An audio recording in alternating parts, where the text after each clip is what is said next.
Doctor Babasaheb Ambedkar यांचा 69वा महापरिनिर्वाण दिनानिमित्तानं पूर्णा शहरातील डॉक्टर आंबेडकर चौक येथे रक्तदान शिबिर घेण्यात आले. तर मिरवणूक काढत अभिवादन सभेद्वारे समारोप करण्यात आला. इको बेवंश यांच्या मार्गदर्शनाखाली पार पडलेल्या सभेच्या अध्यक्षस्थानी डॉक्टर कपिल करवंदे होते, तर प्रमुख वक्ते म्हणून बीड येथील प्राध्यापक राम गायकवाड, संदीप उपरे यांची प्रामुख्याने उपस्थित होती. प्राध्यापक राम गायकवाड म्हणाले की डॉक्टर बाबासाहेब आंबेडकर यांचा महापरिनिर्वाण दिनी आपण चिंतन मननासह सेवावलंबन केलं पाहिजे, तरच आपण यशस्वीतेकडे जाऊ शकतो. या प्रसंगी शहरातील सामाजिक राजकीय पक्षाचे प्रतिनिधी नेते यांनी हजेरी लावली होती. तर महिला मंडळी मोठ्या संख्येने डॉक्टर बाबासाहेब आंबेडकर यांना अभिवादन केले. कार्यक्रमाचे काय भावना असतील? बाबासाहेबांचा हा 69वा महापरिनिर्वाण दिन आहे. त्यानिमित्तानं सर्व समाज एकत्र आला. त्यानिमित्तानं विचाराचा ओळख झाला पाहिजे. त्यानिमित्तानं सिंहावलोकन बाबासाहेबांच्या विचाराचा त्या चळवळीचं सिंहावलोकन झालं पाहिजे असं मी समजतो.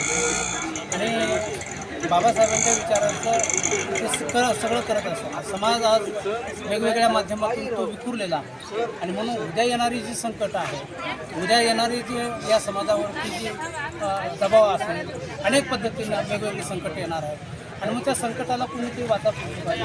वाचा आज फोडली तरच उद्याचा समाज चांगला चालेल. अन्यथा आमच्यापासून शिक्षण हे राहून गेलं चालले, आमच्याकडून आरक्षण हे राहून गेलं चालले. आज संविधान आपलं संपुष्टात चाललं आहे आणि मग आता आम्ही कधी सिंहावलोकन करतो. आणि म्हणून समाज जागृतीचं काम बाबासाहेब म्हणाले की किंवा हा जो सामाजिक विचार आहे ते तेवढ तुम्ही ठेवा. तो लोकांपर्यंत गावकांडा वस्तीवरती तुम्ही तो विचार नेला पाहिजे. हा बाबासाहेबांचा विचार आहे, तो आम्ही थोड्या काळावरती प्रमाणामध्ये नेण्याचा प्रयत्न करतो. नाही, आज चिंतन मनन करण्याची गरज आहे का? बिलकुल. समाज आज विखुरलेला आहे. समाज आज वेगवेगळ्या पक्षांमध्ये काम करत असताना समाजाला म्हणजे बाबासाहेबांची जी स्वाभिमानाची जी लढाई आहे, मला वाटते की समाज कुठेतरी विसरतो की काय अशी भावना मला निर्माण झाली.